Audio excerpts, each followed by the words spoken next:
The time is just gone 17 minutes past 9 as we continue in breaking news. Is Jacob Zuma, former president, is a free man, no prison time.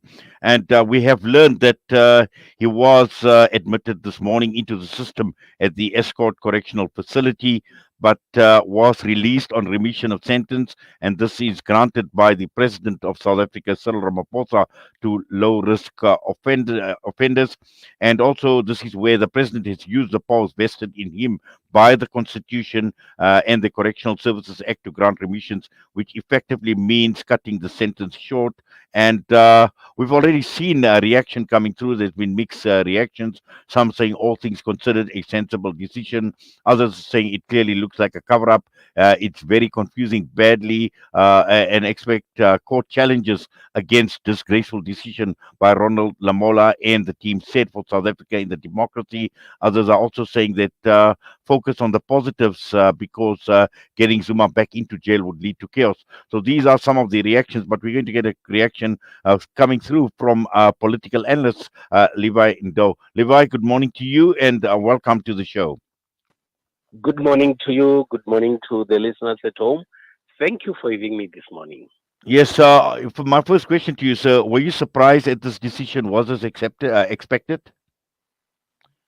Well, not surprised at all. There were a number of presentations made, and there are a number of factors that had to be looked at. There was a lot of pressure that was being exerted both to correctional services and also to the leadership of government. And I think that is why they came up with this kind of a decision. These are decisions that would attract a lot of questions because it raises a lot of concerns from many members of society broadly, but it also depends on where people stand. But this is an issue that we're going to have a discussion about for quite some time.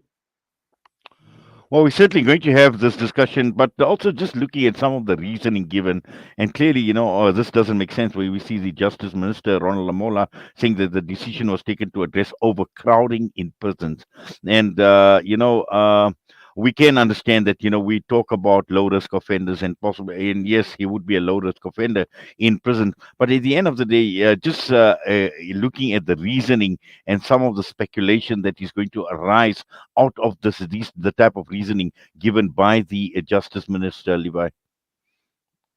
The first point will be that even though Justice Minister Lamola would say this is not only meant for former President Jacob Zuma, everybody else will say no, this is actually meant for President Jacob Zuma because you had to be put under pressure by the court in order to make a decision based on the wrong decision that Arthur Fraser took in the past.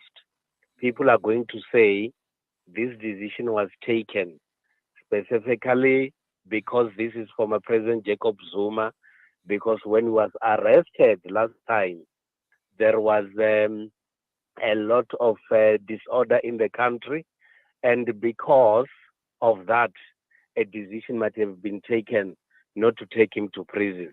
Another scenario will be for people to say, because as the South African state, you are aware that you have got weak intelligence, you have got weak police, and you can't handle the crowds when they're getting out of hand. You actually decided not to take Mr. Zuma back to prison. Another scenario will be that politicians might be trying to create a precedent so that when any other politician gets arrested, this is the precedent that has to be taken because they know that because some of them might be involved in wrongdoing, so they're preparing themselves not to spend time in prison. Another scenario would be that in South Africa, there are those that are treated differently in the eyes of the law. Well, definitely. In fact, and I think the point that you make is in terms of this setting a precedent going into the future, and this is where the danger actually lies, Dr. Levi, is where we are, where we have come from, and looking at the involvement of politicians in issues like state capture, in issues like corruption. Going forward, this is a major concern on whether justice will be truly served in this country. Well, it does. It does because it raises a lot of questions about many other pending cases that we might have in the country. That as long as you are a politician or you once a politician, the law has to be applied differently when it comes to you. But also something quite interesting is that there is a general acknowledgement that the decision to release former President Zuma was not the right decision. And the biggest question that most people will be asking themselves will be, what has happened to those who have decided to release Mr. Zuma wrongfully? And it appears as if it's a matter that correctional services and the law enforcement agencies are not interested in venturing into. And if that is the case, then it means that you are capable of doing wrong things in South Africa, do things against our laws, and nothing will actually happen to you.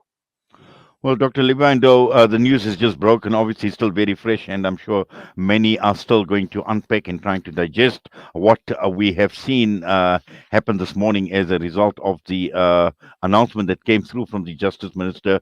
And I'm sure there's still, as you mentioned, for a long time to come, this is going to be a huge point of discussion. Who knows? There may be even certain court challenges as far as this decision is concerned. But for now, we thank you. We do appreciate you taking time out talking to us at short notice right here on Salam Media. All the best to you, sir. Thank you so much. You're always welcome. Dr. Levi Ndou, political analyst, with us this morning. And with that, we're going to go for a break. We come back, we will be joined by Maulana Musa Akudi and spiritual guide. We are talking about the spiritual awakening of the journey to Al Aqsa.